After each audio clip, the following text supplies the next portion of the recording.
Hey guys, what's up? This is Neena Perez, and this is Straight Talk, No Sugar Added. And you know that we are here to discuss real life topics to grow, challenge, and transform your thinking. And you know, I love to find like really freaking awesome people to come on here and talk to you and like really expand the way you think. And I found Ryan Chaw, and he graduated as a doctor in pharmacy, but he was inspired to do real estate investing by his grandfather. So I'm going to get into that. I can't wait to hear about that, Ryan. And so he created a system getting consistent, high quality tenants. And I saw this self managing the property and decreasing expenses through preventative maintenance. And he makes now about 17 plus thousand per month in rental income. And that's really impressive, Ryan. Really impressive. So we're going to get into all Thank of you. that, and my audience is so freaking awesome. I love them. They're like super connected. We get about 30,000 plus downloads a month. So you're going to be talking to a really good audience that's interested. So hmm Ryan, before we get into the Cool. nitty gritty, I want to know a little bit more about you. So tell us a little bit about you, Ryan. Thank you for inviting me on the show, Nina, first off. Glad you're here. But yeah, you explained the background very well. Basically, I got into real estate investing soon after started my job as a pharmacist because I saw my grandpa do it. He bought a couple properties in the Bay Area back in the 50s when they were like dirt cheap. And as we all Mhm. know, the San Francisco Bay Area went up in price like crazy. So he was able to retire early. And not only that, Nice. help cover part of my college tuition and that of my brothers as well. So I realized that real estate's one of the best ways to create generational wealth. And I wanted to get started as soon as possible. I bought my first property back in 2016 and bought Mhm. 1 to 2 a year by reinvesting the cash flow, investing some of my W 2 income into that. And now I'm at 6 properties, actually seven Wow. now, making $18,000 a month, a little bit over Wow. 18,000 a month now. So nobody had a heart attack when you told them you were leaving the pharmacist the pharmacist role? Your parents didn't die or anything like, "Oh God, what are you doing?" Did they do that or no? At first my parents were kind of questioning it a little bit because they're like, how are you going to get tenants? How are you going to Mhm, market? How are mhm. you going to, set everything up, right? But I kind of figured things out along the way and I made it work, right? And I was able to do this while I was still working my 40-hour position as a pharmacist. In fact, I did a lot of overtime shifts as well. I worked two Mhm, jobs at the very beginning, and I was mhm. able to kind of create the system over time and optimize it and test it out until I was able to bring on, I think I now have about 32 tenants or so, making Wow. me again $18,000 a month. And that's also what allowed me to become a millionaire by the time I hit 28. Right. And that's super impressive, Ryan. I mean, in something that the reason I love that we're having this conversation is because I know that a lot of people that I speak to are doing not similar to what you're doing, but they're looking at real estate as a system that they would like to start, investing in, right? Mhm. And so as you know, because you're in it, the market went up really high, right? This last like year or two, you couldn't even find anything to buy on the market, right? Yeah. So when your grandfather did it, he kind of came in at a lower point, and then he was able to, retire early because of it. Now, when you came in it, you kind of did too a little bit, right? Because you came in right before all of this, the C word and all of that stuff started, Right. right? Right. Yep. Um, Yep. so so how did you, or how are you managing that now? Like when these prices are as high as they, I think they're going a little down now, but you could probably tell me better than that. Mhm. How did you manage all of that, buying property at a higher price and the rent and all of that stuff? Yeah, first off, the strategy involves actually renting by the room. So typically, we Oh, actually double or even maybe even triple your rental income on the right. property. So a normal property that will rent out for like 1,500, you can actually get like 5 or 6 bedrooms in there. Let's say you get like 5 bedrooms, you charge $600 per bedroom. Now you're actually renting it out at like $3,100 That's per smart. month rather than the $1,500 per month. So that's how I was able to make cash flow even during COVID, the C word, like you said, Yeah. even afterwards, right? Even now, That's I smart. actually purchased 2 properties this year. Even though the interest rates are higher, you're still able to cash flow very, very well with this strategy. That's a And really keep smart in mind strategy. that Mm-hmm. Oh yeah, definitely. It definitely plays into the rent by the room strategy is really what gives the strategy a lot of power. But Mm-hmm. the other thing you have to realize is real estate is a buy and then wait game, not a wait it out and then try to time the market to buy. Because with inflation happening, the rent goes up. Mm-hmm. Appreciation goes up, generally speaking. It Mm-hmm. might come down a little bit because of the rates, but if you buy in markets that have a lot of high income jobs, then most likely you will see appreciation throughout time if you look at the real estate graphs. So, what seems expensive now will actually look a lot cheaper looking back. Yeah.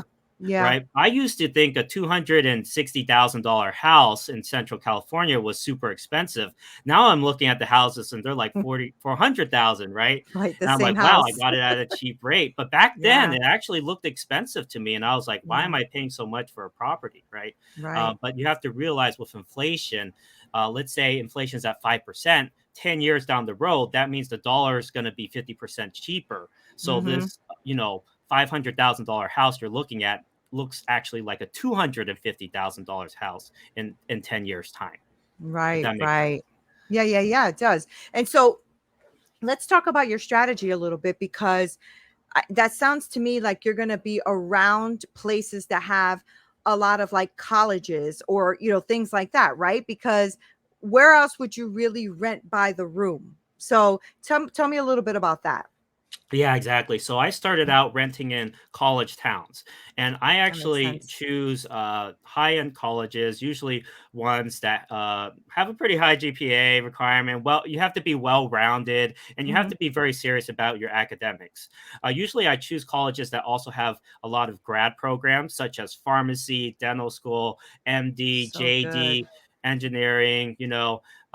Basically, I find high-quality tenants by choosing the right college, and then I'll rent out by the room and buy as close to the college. Usually I'm within like a 5 minute walking distance or a 5 minute driving distance from the Mm, campus, so that we're basically a very in demand uh, area, right? Because if I buy within 5 minutes walking distance and I charge half the price of on-campus housing, which is what we're right. doing, we're charging more like 650 versus on campus is charging $900 to $1,200 a month. It makes sense for a lot of students to go ahead with what we provide.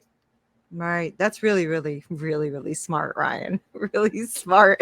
I love that. Appreciate So, that. and it was also when I was also reading, you have a self managing system. So, are you telling me that basically your tenants are managing the home or managing what they're doing? Is that what you mean by Yeah, that? so some of what I do is like tenant empowerment. So I have house rules, tenant responsibilities, things like, let's say you need to show the house to the new prospective tenants. You could have the current tenants go ahead and do the showing, or Mm, potentially you could hire on like a contractor to go ahead and open the house for them.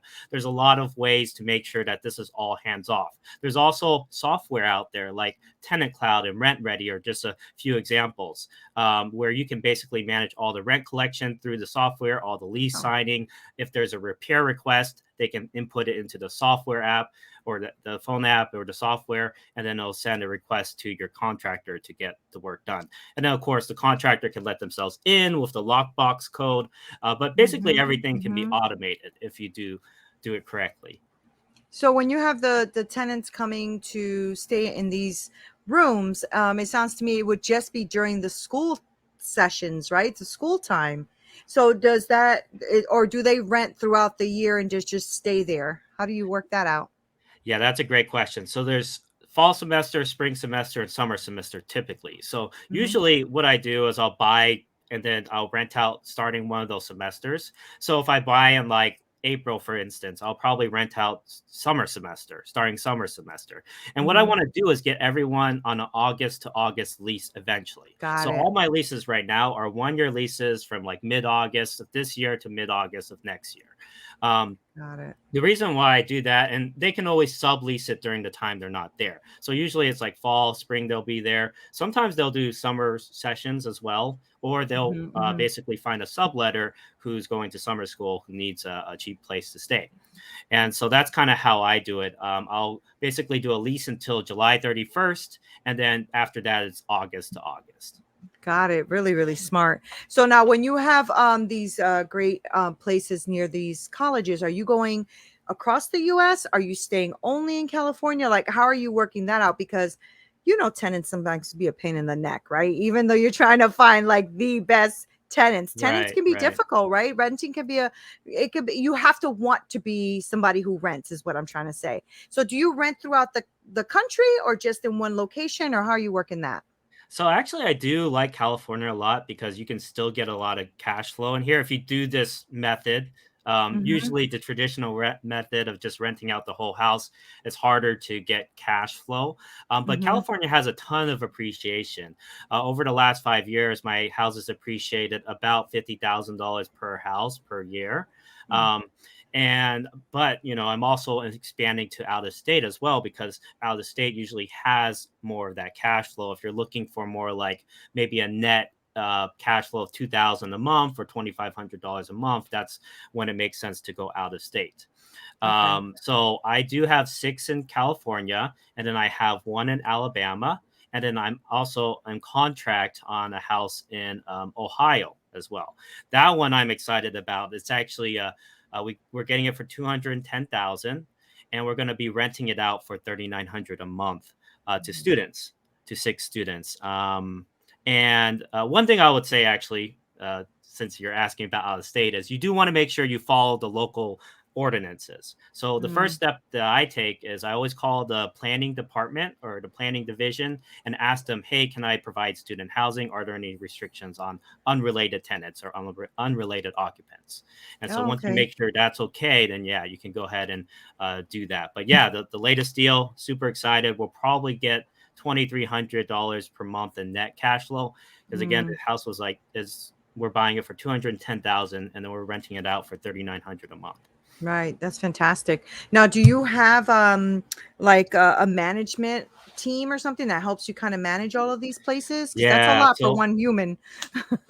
oh yeah, definitely. So, eventually, I'm going to move to a model where I'm going to hire a property manager for all Yeah. these properties. But for right now, because I have a system in place and software and basically boots on the ground, so a lot of this is finding boots on the ground, finding the right Mm-hmm. handyman, Mm-hmm. having a list of contractors that you can count on in case something breaks down. That's Once you good. do that, property, and you know how to market as well, then property management is kind of optional.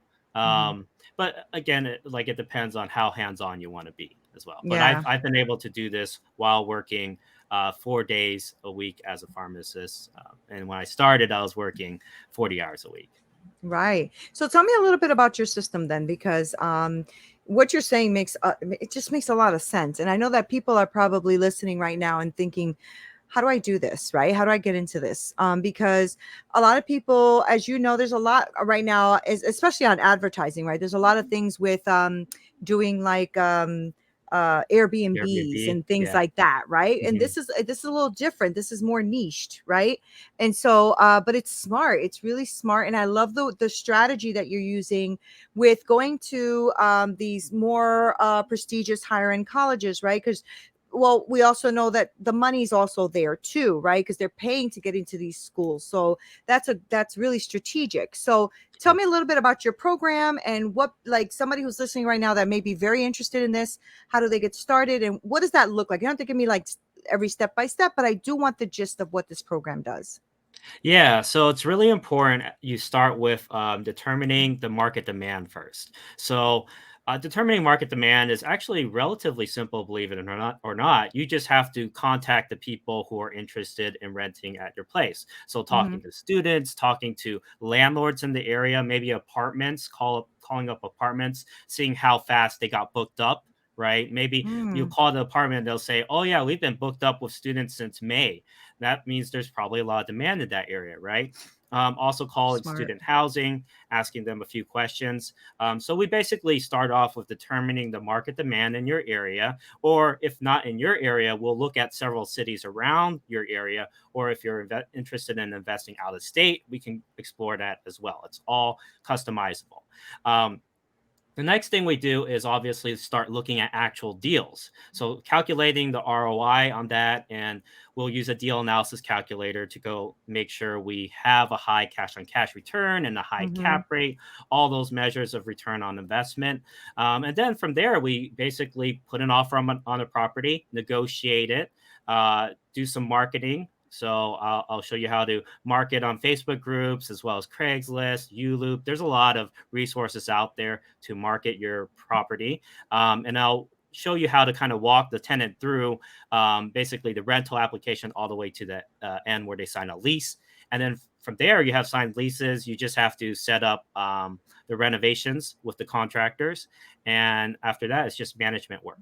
I know it sounds a little bit like a lengthy process, but most people No, not finish really. this within like Mm-hmm. 2 months or so, like Yeah, no, one it to two doesn't sound months. lengthy. I think it sounds like it makes a lot of sense, right? I mean, when you were talking about finding like a maintenance guy and a contractor and all, I'm like, oh, I didn't even think of that, but that's true. That's super important, especially Mhm. because you're having renters, right? So there's going to be a bump in a wall here and a scratch there and a toilet that get clogged up or whatever. Yeah, But that's yeah. that's a really smart investment. Yep, Did you yep. ever, or do you ever recommend for your, maybe on your first purchase, for that person who owns it to stay there? Like, do you ever recommend for somebody to, like, maybe live on the property or near the property? Does that That's matter to another you? option, yeah. So if Yeah. you want to do something like a house hack where you put a 3.5% down payment, you basically put a lot less down payment on the property, but you have to live there for a year.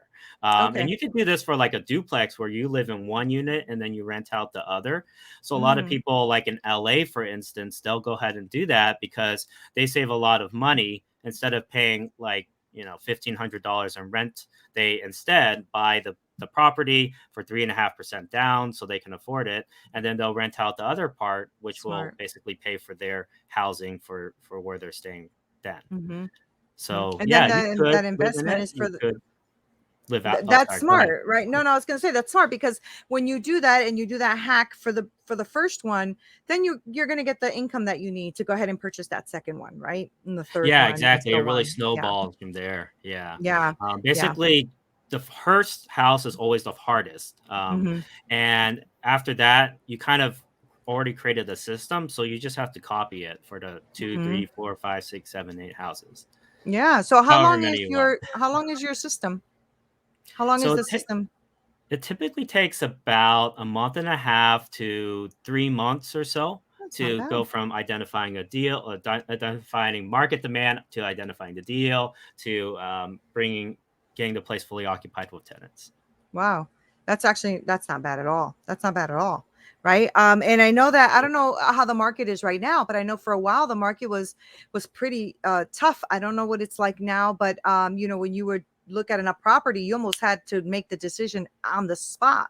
Do you still find Yeah. that, or are you able to step back for a second and see what it is you really want to do? Do you think there's room now to breathe, or no?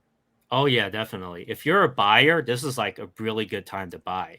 Right now, you're not dealing with any other buyers. A lot of people are spooked, so they're staying out of the market. As a buyer, you basically have a lot of negotiating wiggle room because, Oh, good. like for instance, the one that we just put an offer on.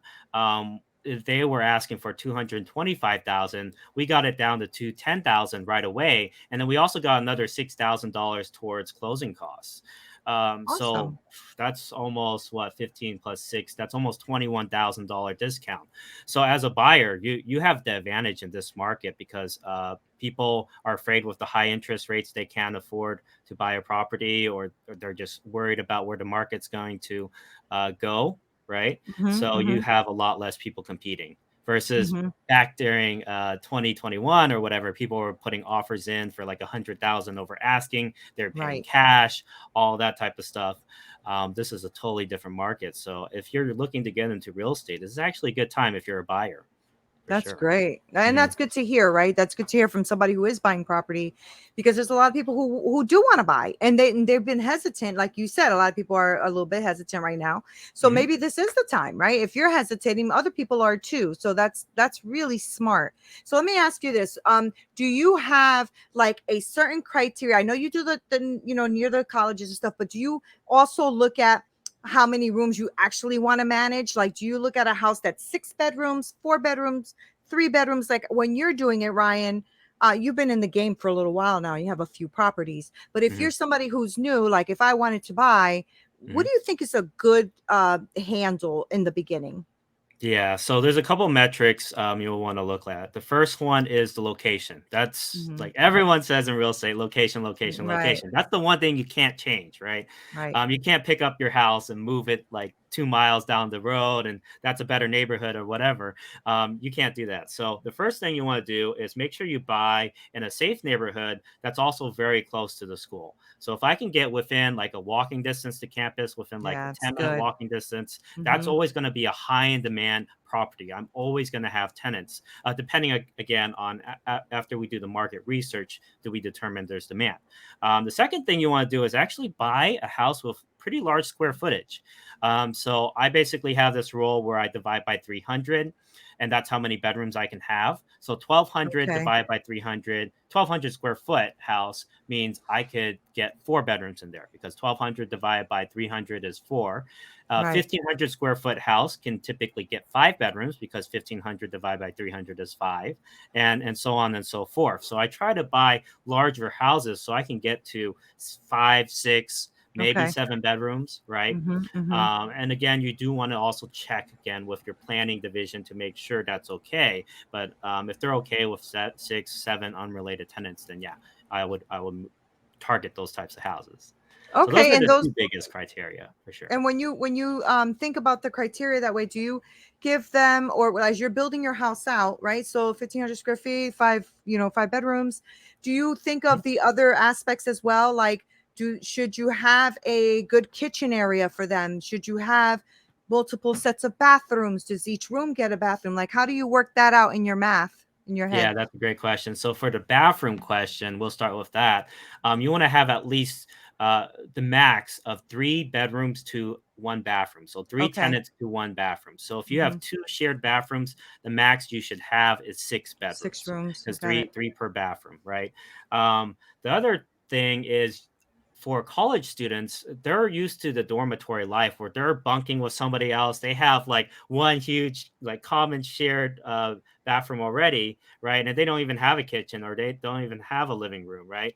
But Right. for us, obviously, we provide that kitchen. We provide one big, beautiful living room slash dining room common space, and Okay. that's enough for students, because a lot Hmm. of times they're either at school and or they're out with their friends, and they're just at the house basically to sleep, take a shower, and maybe eat breakfast or whatever. Other times they're basically out of the house. So that's the other thing. It's kind of actually less wear and tear, believe it or not, because the Hmm. tenants aren't at the house too That's often, a and good they just point. need it to basically, yeah, stay in their room, study, or maybe eat in the common area or hang out in the common area, and that's it.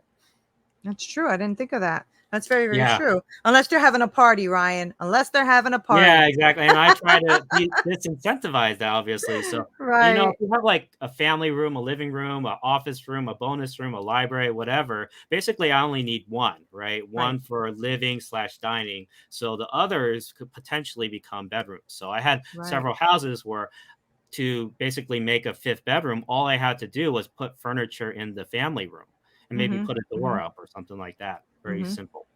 So let me ask you a more personal question, I guess. So Mhm. for the time of COVID and all that stuff happening and schools shutting down and all of that, how did you get to manage that? Were you able to at least have some students that stayed? Were you able to maybe rent it out to other people who didn't have anywhere to maybe rent or go? Or how did you manage that whole 2 years of insanity? Oh, yeah, that was very scary because, when COVID hit, I'm not sure if you remember, but everyone was like, what's going to happen the next couple of years? Everything's Yeah. uncertain, right? Right. And what happened is my school actually did close down and they went on to online learning. And so I Right. had some people say, hey, can I get out of the lease? So there's a couple things I did to handle that. First, I did a lot more marketing, a lot more outreach. I also offered discounts like $100 off if you wanted to stay at the property. And I found that a lot of students still wanted to experience that college life Yeah. and or at least study with their friends because they already planned to move in with their friends and study together. What Mm-hmm. a lot of them Mm-hmm. will classes were on Zoom, right? So they would go on Zoom together and watch it from the same screen.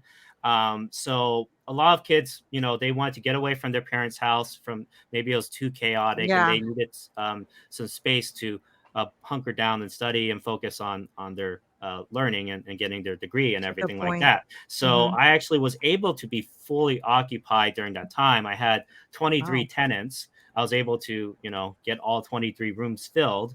I had a little bit of obviously discount for a lot of the rooms. So my cash or my rental income, gross rental income went from 10,700 to about $9,300 per month.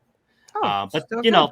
it's Yeah. not. Yeah, I was That's still still covering good. my mortgages like Yeah. way over, right? So, Right. even during the worst of times, the worst thing that could have happened, right? Or one of the worst things that could have happened, knock on wood, right? We never Yeah. know in the Yeah. future. But yeah, one of the worst things happened. I was still able to make it work during this time. It really just shows you like when hardship hits, you just got to get creative, Yeah.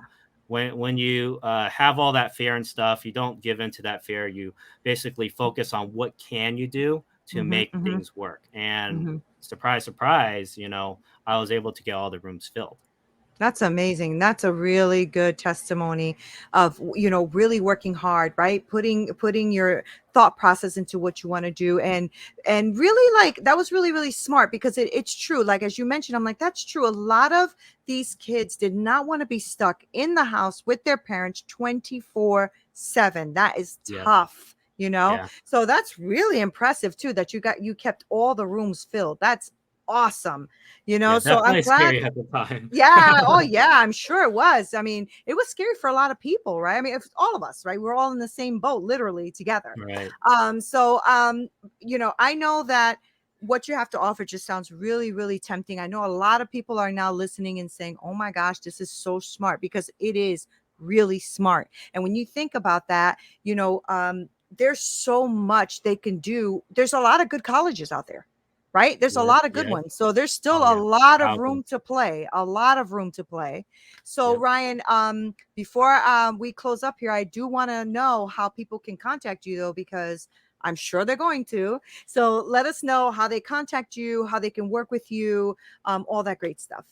Thank you so much, Nina. So, if for those interested in pursuing the student housing model further, my website is Oh, okay. Mhm. www.newbierealestaiteinvesting.com/guide. That's where you get my free PDF guide that will go through how I actually do this. And you'll also get a lot of tips and strategies and a lot of the mistakes that I made and how I overcame them.